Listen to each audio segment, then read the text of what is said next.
Migrants Day, which will take place tomorrow.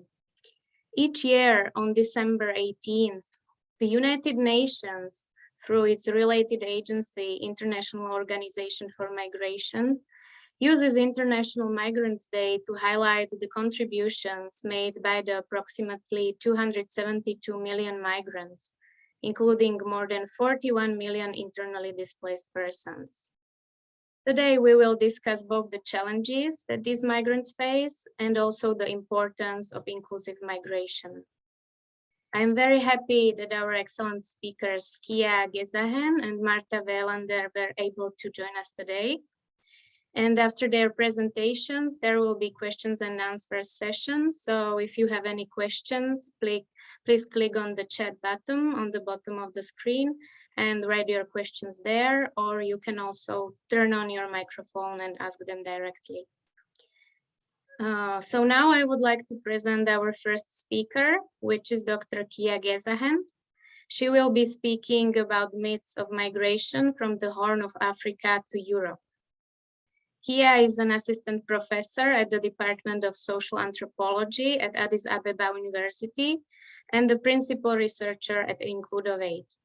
She has been a researcher for gender and adolescence global evidence and led a nationwide research project for Includovate. Her research interests range from gender, borderlands, and identity to religion, migration, adolescence, and girls' well-being, conflict resolution, and development narratives. She brings extensive experience in migration in the Ethiopian context, serving as principal investigator of an ILO project focusing on migration and the labor market in Addis Ababa, carrying out studies into sustainable migration and economic innovation in Ethiopia, and also leading studies on migration management systems on the Ethiopia-Sudan border for SOAS University.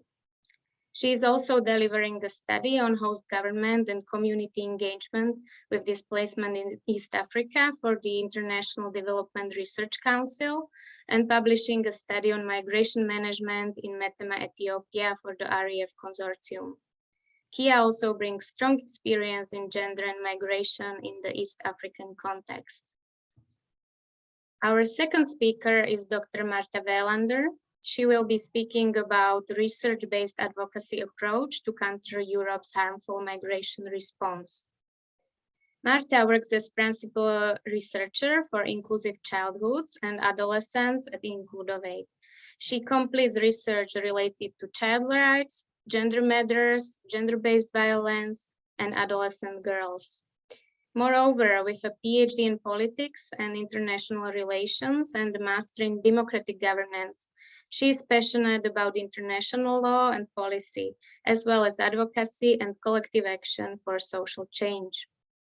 Marta, moreover, spearheaded a refugee rights NGO for 5 years as its founding director, during which time she directed large-scale field research studies among marginalized populations across Europe, bringing the voices of refugees and migrants in legal limbo to policy forums and calling for change. So now I would like to invite our first speaker, Kiya. Thank you, Andrea, for the introduction. And I'm excited to participate in this webinar, and I will be talking about the myths of migration from East Africa or from Horn of Africa to Europe, in which fits into the migration management programs and initiatives the European Union and also other stakeholders have been engaged in, including countries in the Horn of Africa. So I'm just going to share my screen.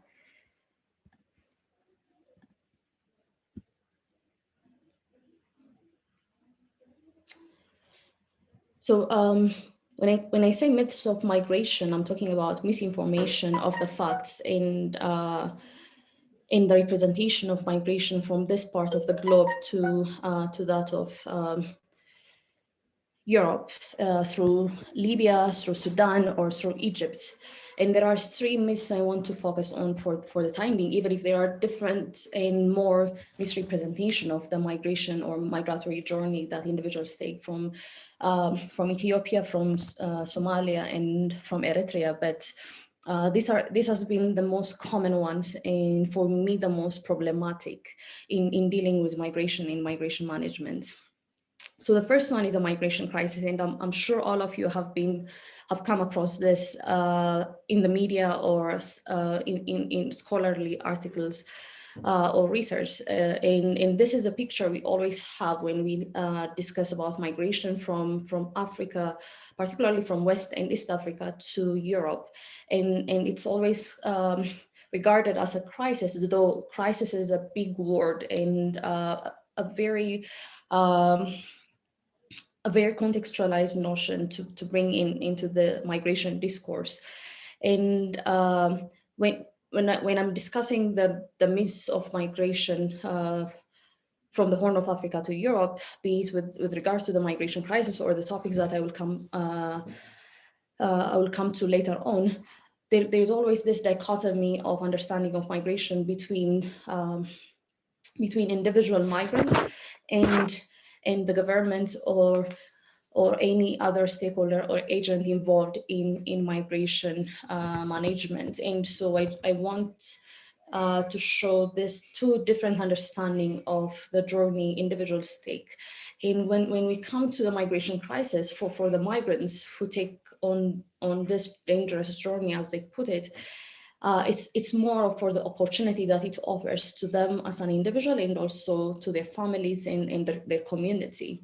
Whereas for the receiving countries and also transit countries in the Ethiopian government or the Eritrean and Somali government, or any other stakeholders or international organizations involved in this, it's considered as a crisis. And there seems to be a mismatch in understanding why people are leaving their place of origin and why they're seeking assistance or refuge or asylum in other countries, and how we can help them is a way is a question that has been asked a lot. And if we get into the issue of migration as a crisis, as it has been portrayed, then the solution we bring into the discussion will also be challenging. And one example I can give here is the European Union Trust Fund for the Horn of Africa, which was funded by the EU and has been engaging in migration management in Ethiopia and in other countries in the Horn of Africa, in East Africa. And there has been different interventions to stop irregular migration and to facilitate safe and orderly migration following the global compact.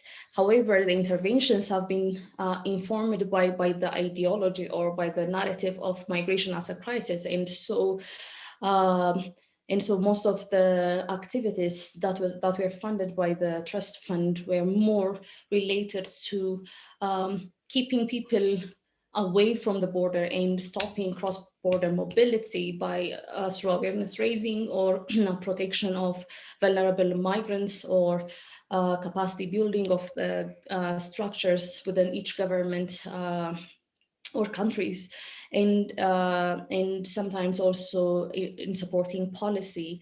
But all this were focused on keeping or stopping movement or mobility of individuals and people, which is more or less impossible these days, where we have open borders and also people navigating and moving across borders to find better opportunities for themselves.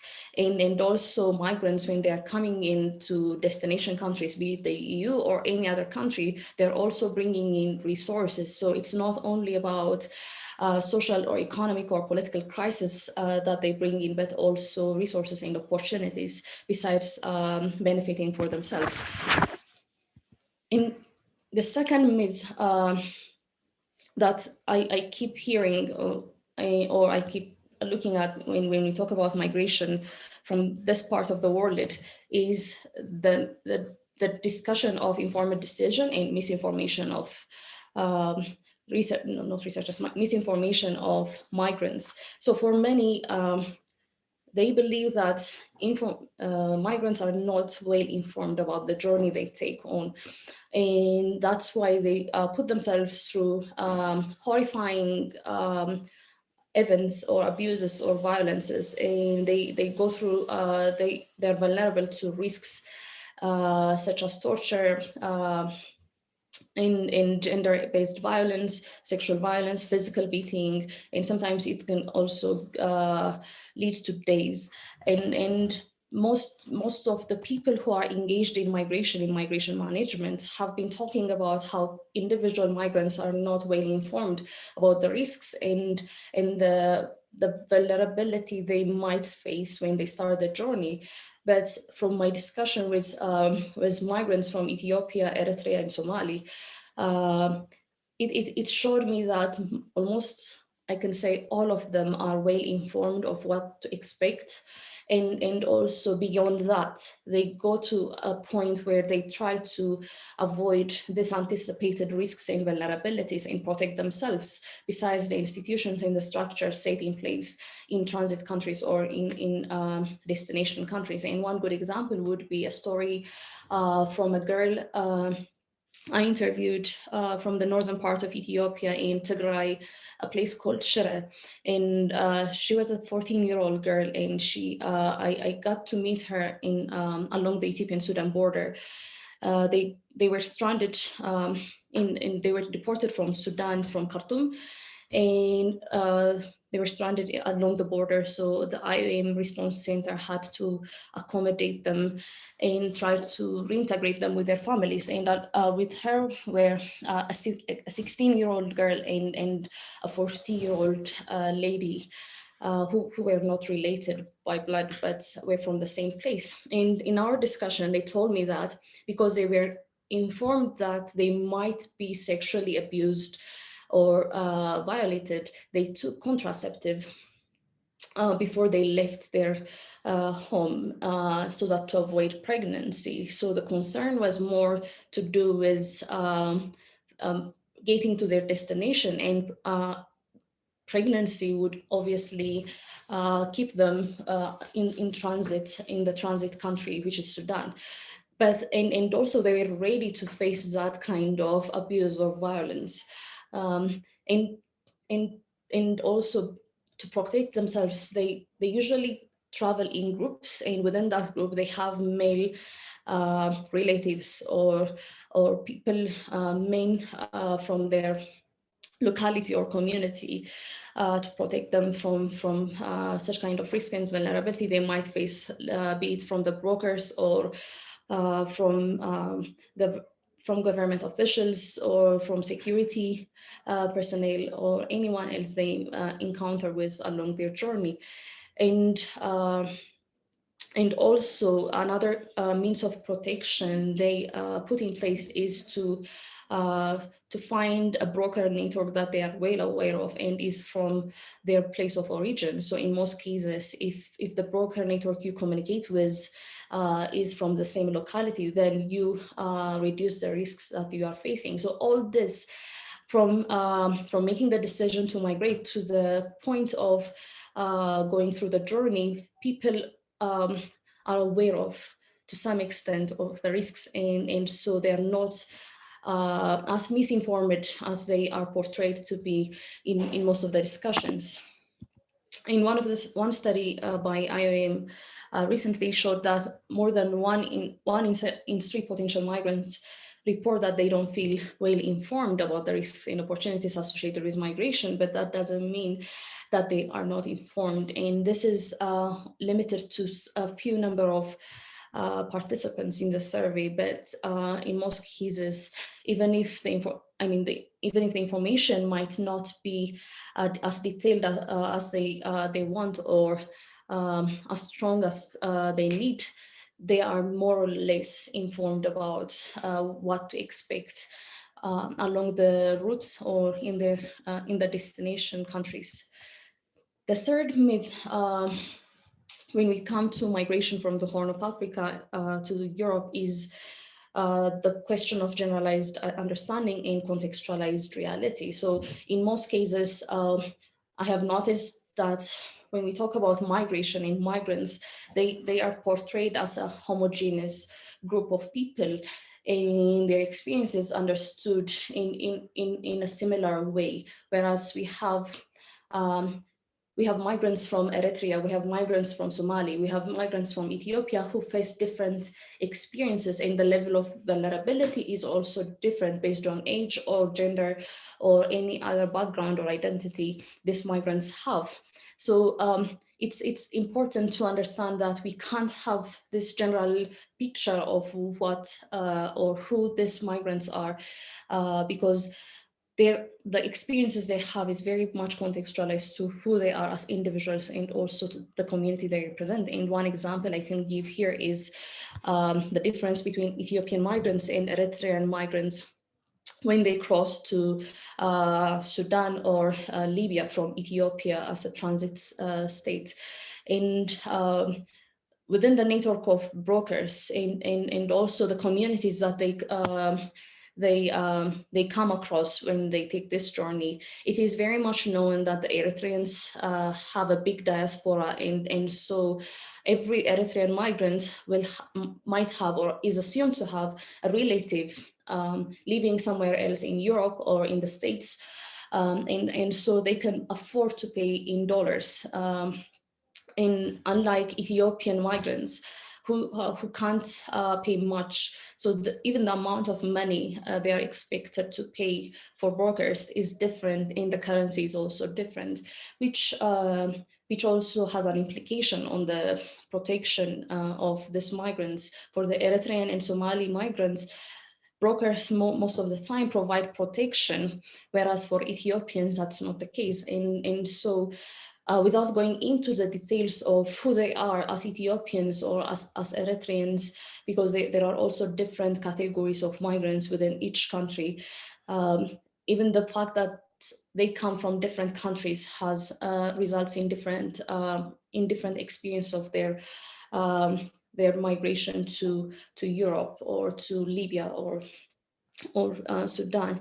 And also the fact that in the Horn of Africa, we know that most countries are destabilized and are not in peace. And Eritrea and Somali migrants also face difficulty when they are stranded along the way. And that results most of the time in their deportation to Ethiopia, or when they are in Libya to Sudan, and they are more or less left in a limbo state where no one is expected to deal with them, because most of the time the state structures are built to provide protection to migrants rather than refugees from other countries. And so we really need to put into consideration this contextualized realities in the background of each migrant and how their experiences is different when it comes to migration from this part of the world. And I believe this is also the case for other migrants traveling from West Africa or from Northern Africa to Europe. Thank you, and happy International Migrants Day.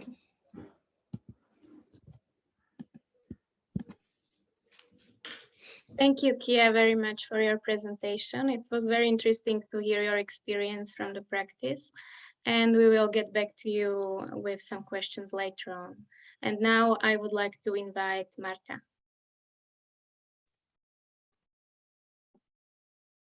Great. Thank you very much. Can you hear me?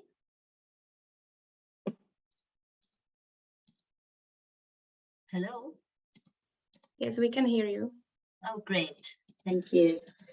I don't know if you can see me, but that's less important. So thank you so much, Kiya, for your presentation. And I really look forward to working more together with you on this, because we clearly have a lot of convergent issues that we work on. Hi, everyone. I'm Marta Welander. Outside my work with Includovate, I'm a critical border and migration scholar and activist, and have been for the past 5-6 years. I'm really honored to have been invited here today. So thank you to the organizers for this important event.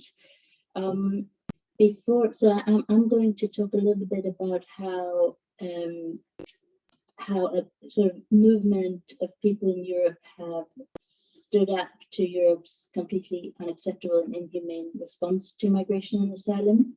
But before doing so, I thought I would first provide a bit of an overview of Europe's response to migration and asylum and the human consequences thereof.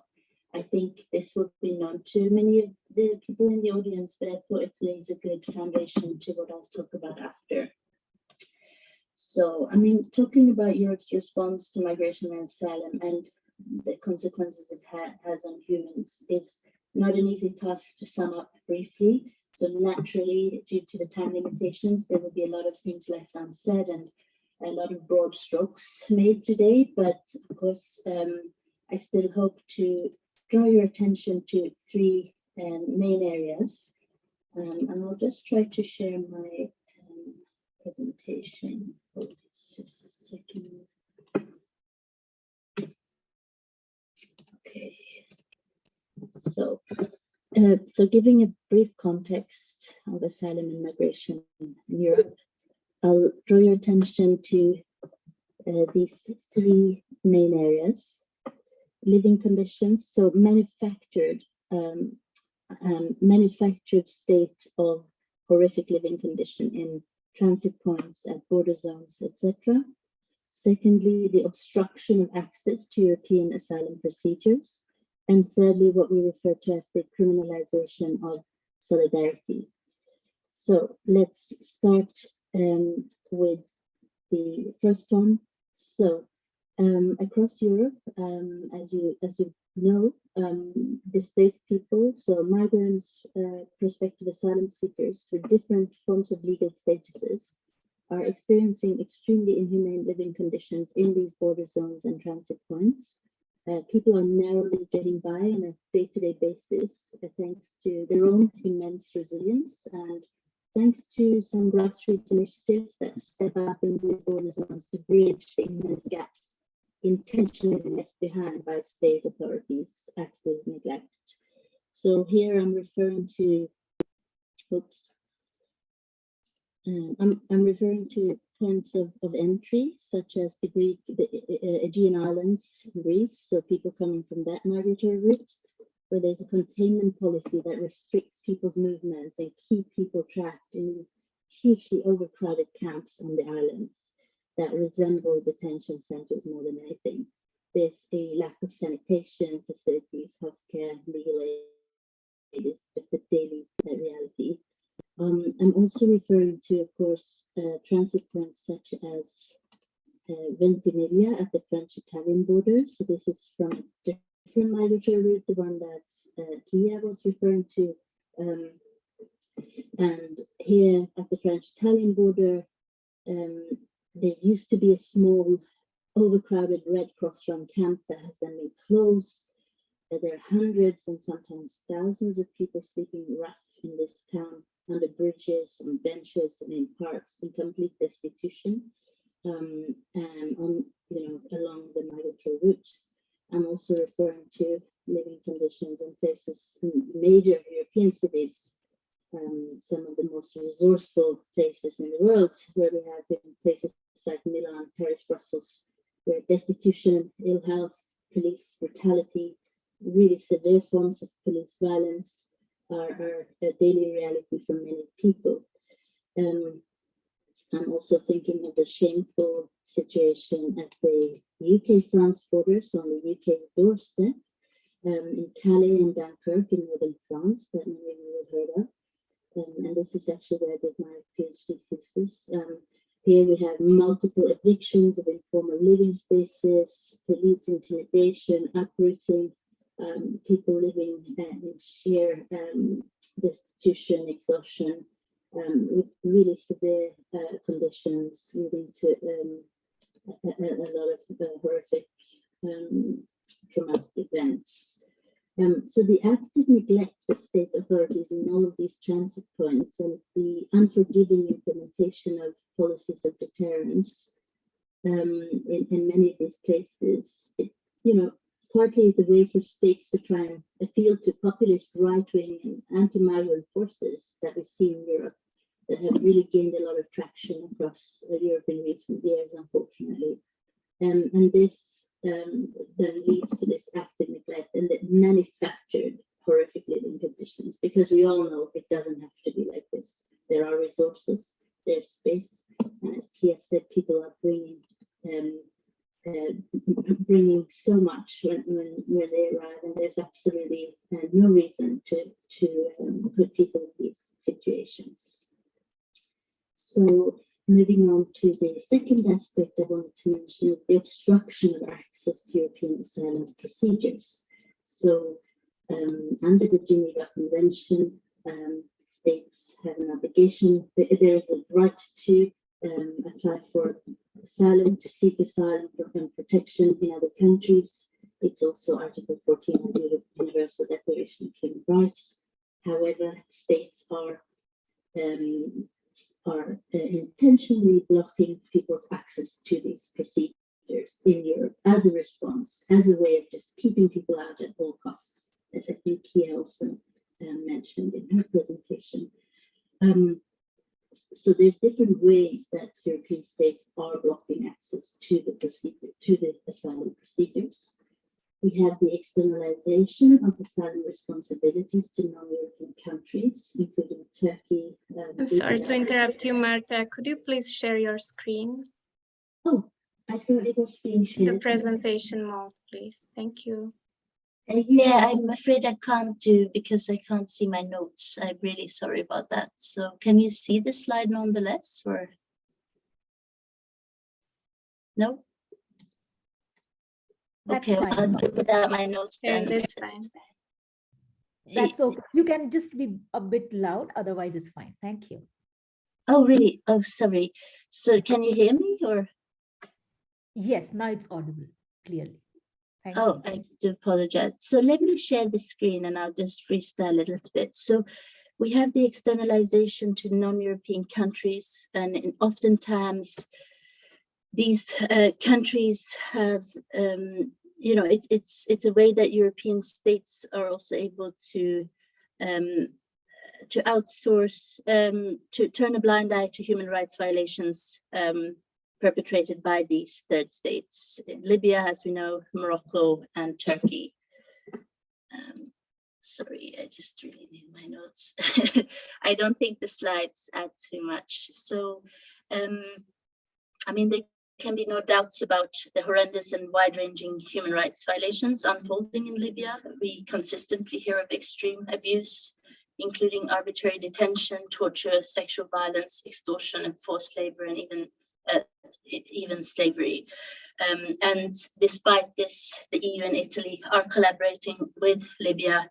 They have invested huge amounts of money in that relationship, and they continue to provide the Libyan Coast Guard with cash, training, and boats to pull people back to Libya when they try to cross the Mediterranean as a way to block people from reaching European shores and accessing the asylum procedures.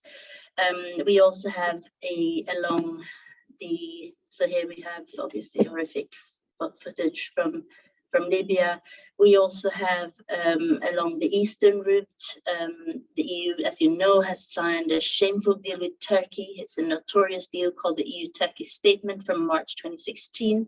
It essentially allows Greece to return so-called irregular migrants in exchange for what they refer to as real refugees. So they select the people that they would like to bring into the asylum system, sending others back to Turkey. And this is also in exchange for visa liberalization for Turkish nationals, financial support to Turkey. And needless to say, I mean, this is collective expulsion and blanket returns, which is unlawful under international law. And we know that a lot of human rights violations subsequently also take place on Turkish soil. We also have at the Western Mediterranean route, attempting to stop people taking the route via Morocco, because when things deteriorated in Libya, and you know the horrific detention centers there, the route was rerouted. I mean, the brokers, as Kiya referred to, would then take people oftentimes through Morocco. And here, you know, Europe is outsourcing responsibilities to Moroccan authorities, which Human Rights Watch has branded a recipe for abuse, where Europe is turning a blind eye to all the rights violations perpetrated against people on Moroccan territory. And there's no conditionality of human rights conditionality involved in this funding from Europe to Morocco. So then I think I'm probably talking way too much, but we also have summary pushbacks at other borders. So people unlawfully, illegally being pushed back across borders. And this happens both at external European borders, so between Europe and a third state, but also at internal borders between EU states. Whereas people have the right to system when entering upon your territory, people are instead being forcefully pushed back, oftentimes with high levels of violence involved, and other forms of abuse. And this includes women, children, men, individuals from various groups with special needs, etc. There's just a blanket approach to this. We also have the denial of safe and legal routes to seek asylum in certain countries. So, for example, the UK claims that individuals on French territory should be applying in France, and therefore they have closed their asylum system for many years. It's impossible to claim asylum in the UK unless you arrive at the back of a lorry or on a rubber dinghy across the channel. And as you've seen, the most recent tragedy was the really tragic death of 27 people crossing on a boat. And this is because there is no safe and legal route to reach the UK for asylum. You have to arrive irregularly. So unless you're on one of the fancy resettlement schemes handled by the UN agencies and the UK government, where they select people that they think should have the right to claim asylum, oftentimes from higher end socioeconomic group and just very specific nationalities who have the legal route to the UK. So yeah, I think I need to skip the next point, which was criminalization of solidarity, but it's just to say that a lot of people who've stood up for the rights of people on the move have been criminalized. So laws that are traditionally intended to tackle mafia operations and trafficking and the likes, they've been used to intimidate human rights activists in Europe who are standing up for the rights of people on the move. So we have some of our colleagues here who've been prosecuted and face up to 10 years jail time, and it's just a really harsh clampdown also on human rights defenders in this space in Europe. So I'm going to share my screen properly now and talk for a couple of minutes only about one of the responses that we've taken as part of civil society. So given the absolutely unacceptable and horrific European response, very shameful response, you know, which is you could see as an extension of colonialism upon European territory. It's a form of apartheid on European territory, and it's absolutely an unacceptable response to the very natural phenomenon of human mobility. So many huge amounts of people in Europe have taken a stance against this in the shape of both humanitarian efforts and grassroots support on the borders, but also in advocacy and policy work. And one of many was an initiative I led for 5 years, Refugee Rights Europe. The approach we took was to speak to people on the move.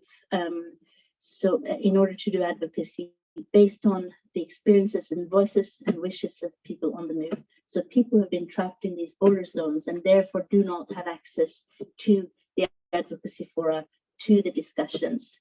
Otherwise, I mean, they should be around the tables themselves, but because they're trapped in these border zones, we were acting as an interlocutor between people in these border zones and the policymakers, the media, the public spaces. So what we did here is we over time, we interviewed and surveyed more than 6,000 people trapped in these borderlands. So you can see here on a map that it was in various different locations to gather information and views of people who know best, the people who are actually taking these journeys and who are experiencing these forms of abuse. And we then use this for advocacy and policy and communications work. So this is just an overview, and this is what it looked like in practice. These are field research. We mobilized large numbers of students, researchers, experts in different kinds, a lot of people with lived experience and who spoke the languages of people on the move and these communities. And we go out and survey people in camps, in border zones. And this was in itself a political act of reversing the dehumanization of people on the move in Europe, reversing this trend by saying it's your views that actually matter and that need to be at the heart of any advocacy and campaigning work. And by the way, any faces here are people who are not in legal limbo and who have given consent. So faces would be our researchers, and people in limbo are not featured with their faces in these photos. So here we are doing lots of field work in Calais, in Paris, here on left bottom.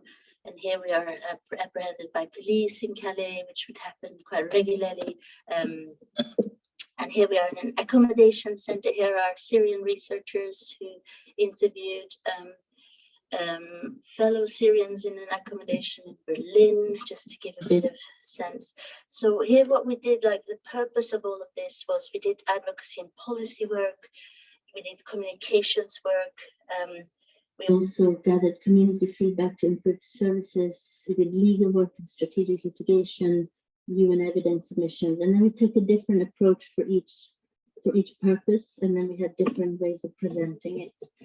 And we published more than 40 reports that we used, and all of them are based on people's own views, own experience, own expertise, not ours, but people on the move. And that is our attempt to carry out an inclusive approach against all odds. An inclusive approach to research and advocacy in places where we're not really allowed to be in those zones. We face risks of being apprehended, and we are told that, you know, in the general narrative, these are people who should be excluded at all costs. So it's a way to do our little part in contributing to a more inclusive space. So this is just, and I'm done now, but this is how we would present some of it. We would often structure it around the Universal Declaration of Human Rights and juxtapose it with horrific findings to try and shame our European governments for this absolutely unacceptable way. And we had quite a lot of media coverage where, you know, 75% of refugees have experienced police violence. So we try to quantify the experiences as well, just to make it even starker, and to try and impact both public opinion and policy makers. We took it often to the European Parliament. Where possible, we would always have friends with lived experience speaking next to us. Oftentimes people were, it would put people at risk if they were still in legal limbo, but wherever possible we would create more inclusive spaces. We submitted countless evidence submissions to United Nations, European states, court cases, wherever possible, always based on this process. I'm sorry I took too long and it was a little bit unstructured, but it was hard to know how to go about fitting it all in. Thank you very much. Thank you very much, Marta, for your presentation. It was nice to hear the experience on your field research. And now I would like to go back to Kiya and to the myth of migration. And Kiya, I would like to ask you, how does the myth you mentioned impact the speed and nature of migration to and from Ethiopia, and as well as the government's response to it? Yeah, so because of this misunderstanding of what the migration routes look like or the migration experiences, most of the interventions as I have mentioned in the presentation, has been misguided as well. And as long as, if migrants are interested to travel, then there's no way or no means to stop them from crossing borders. And that's what we have seen. And you can also easily notice that in the pictures Marta shared. And if you close one border point, then another one will open up. And this is what has been happening for so long nowadays. And as I have said, because of this connotation of migration as a crisis and something that should be prohibited, particularly irregular migration, the Global Compact came up with this safe, regular, and orderly migration, which for me is a bit vague and also difficult to implement in reality. And so what has been done so far has been for the EU Trust Fund to fund government initiatives and activities to stop people from crossing the border rather than to tackle the root causes of their mobility or movement. And so even if we have been listening to incidents along the Mediterranean routes, and people dying and being deported or living in a situation which Marta discussed earlier, the number of migrants have not declined from Ethiopia or from Eritrea or from Somalia and from other East African countries as we have noticed so far. And that's because of the problems that the individuals are facing, be it the political turmoil most of the countries are in, or the economic struggle individuals and their families have to go through, or sometimes the social inequalities we have as a community and religious subordination in some countries. So there are different reasons in factors that play into why people migrate. And the myths that I've mentioned, be it the notion of migration crisis or the misunderstanding of generalizing migrants into one group has not been efficient or effective in tackling irregular migration or in providing protection to to migrants in general, because that has been the basic focus of humanitarian organizations. And I believe if we have to talk about the numbers in the extent of migration from Ethiopia, then nowadays it has even got worse because of the conflict we are in, and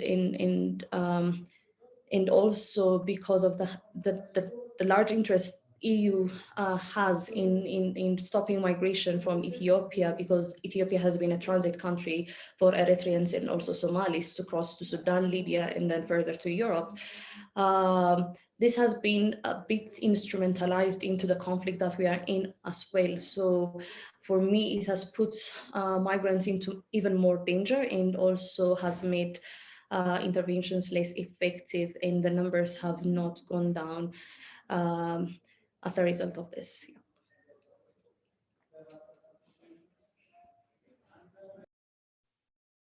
Thank you very much, Kiya. I have another question for Marta. Regarding your research, what were the main risks and the special safeguards that you adopted during your research? Yeah, thank you, Andrea. So there's a host of different risks involved in this kind of research. So people have been technically been criminalized and excluded by authorities and who are not protected by state authorities, or of course finding themselves in incredibly vulnerable states, vulnerabilized states, and many of them are, would like to remain under the radar and not have their specific migration journey known to anyone, because it can jeopardize their future asylum claims. So the anonymity of respondents is just absolute top priority. So we would have to make sure that all data is completely anonymized, that there's no biometric data, absolutely no photos, no voice recordings or anything that could make them feel unsafe, even though it's highly unlikely that our research would lead to the jeopardizing of their future asylum claims. It's about respecting people's feeling of safety and making sure that we don't create additional stress. They could walk away from an interview and worry, oh, what if this now, jeopardizes my future claim? If anyone finds out I was here and then I'll be sent back. If I try to apply for asylum in a different country, I might be returned. So the anonymity is just absolute top priority. Another huge risk is to cause unintended harm and re-traumatize people when discussing experiences along the migration route, not least when talking to people arriving via Libya, when interviewing women in particular. So we'd have to be extremely careful and selective about what topics we would address. So it would always be a balancing act, looking really at what are the objectives here, what can our data help us do in terms of creating change, what do we need to put to policymakers in order to push for change, and what is unnecessary, like what are unnecessary questions that we really don't need to go into as it risks re-traumatizing people. So being very selective about the topics that we actually discuss. Another risk is, of course, attracting attention of police. So if we go to an informal settlement, let's say in Calais, where people are hiding away somewhere in a woodland, if we go there with our research team, we're obviously drawing attention to the fact that people are there. So it's also, risk of infringing on personal space and privacy and safety. So always balancing those risks. Again, what I mentioned about the risk of creating further frustration and re-traumatization, in particular because we don't really have services to provide in return, and because of this manufactured state of neglect in these border zones and the lack of services, we have to be extra careful not to re-traumatize people. We would always have a list of referral, we would have a referral system, so we'd be able to refer people to a certain degree to follow up services where possible. And we'd take, we'd really try to take responsibility for any unintended harm caused. We'd also have contact cards with key contact numbers and our contact details so that people can withdraw from the research in hindsight, etc. Lots of risk to our own researchers as well, risk of spending a night or two in jail for having trespassed certain limits, risks of safety as well in some of these very volatile border zones where desperation is high. So yeah, it's a very thorny landscape to do research in, and the ethical balancing act is key. If we ever felt that the risks of unintended harm were higher than the potential benefits in terms of creating change, then we would step away and not go there. And we would also always go to communities first and receive an invitation to come. We would talk, if there were any community leaders among the refugee communities, we'd discuss the research with them first and see if they wanted to invite us or not. If they were not sure about it, we would not go. We would, always ensure full and informed consent in people's native languages or preferred languages. So it's really careful considerations had to go into all of this, and we would never get data for the sake of data, but actually step out if we felt that our presence could do any kind of harm. Thanks.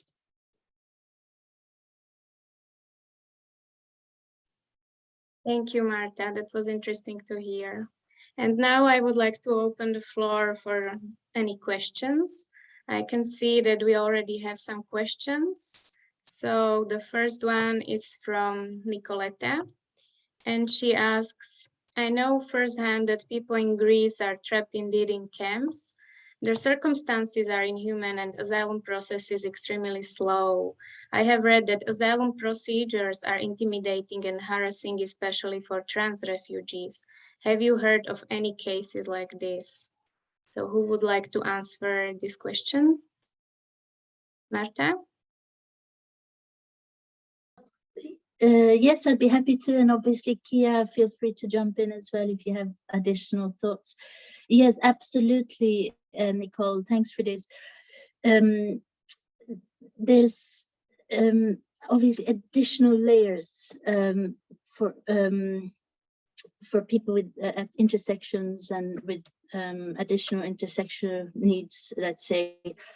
There's absolutely huge issues in the asylum procedures for trans individuals, for the LGBTQI plus community in general, that we haven't even started talking about today, but absolutely intimidating, dehumanizing, and without any specialized support. The legal aid available to individuals in the procedure is so limited and so stretched, so that even for individuals without, without any specific,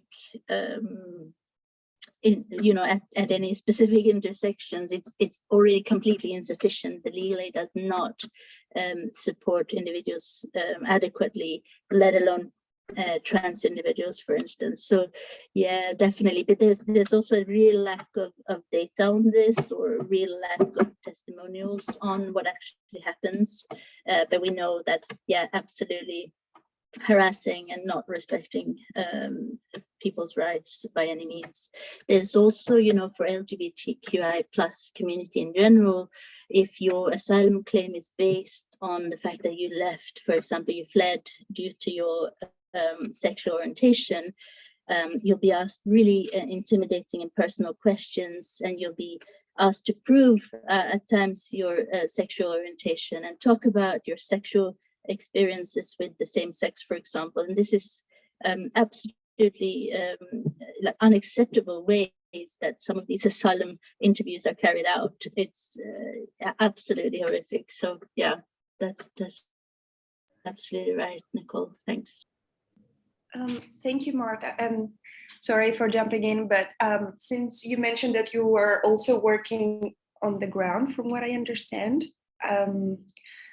I would like to just add a situation that happened here a few months ago, and now we have actually publicized this. So actually we call it the Baby N case, and a few months ago, Amnesty International, together with a legal organization from Lesbos Island, contacted the organization Intersex Greece that I'm working with, because there was an intersex baby born in the camp.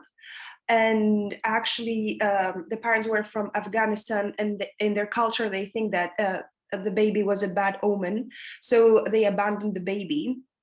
So anyways, many things happened, and the baby was in the national services, and the National Center for Health, which is like the NHS in Greece, said that the baby should be operated, which is something illegal. And the thing is that the organization dealing with it did not really know what to do. So I think that, yeah, this intersectional approach is important, but also is important to have this kind of collaboration between different organizations when we work on migration issues. Actually, this is the lesson learned from this, I guess. So I don't know if from your experience, you are familiar with any similar cases. Thanks.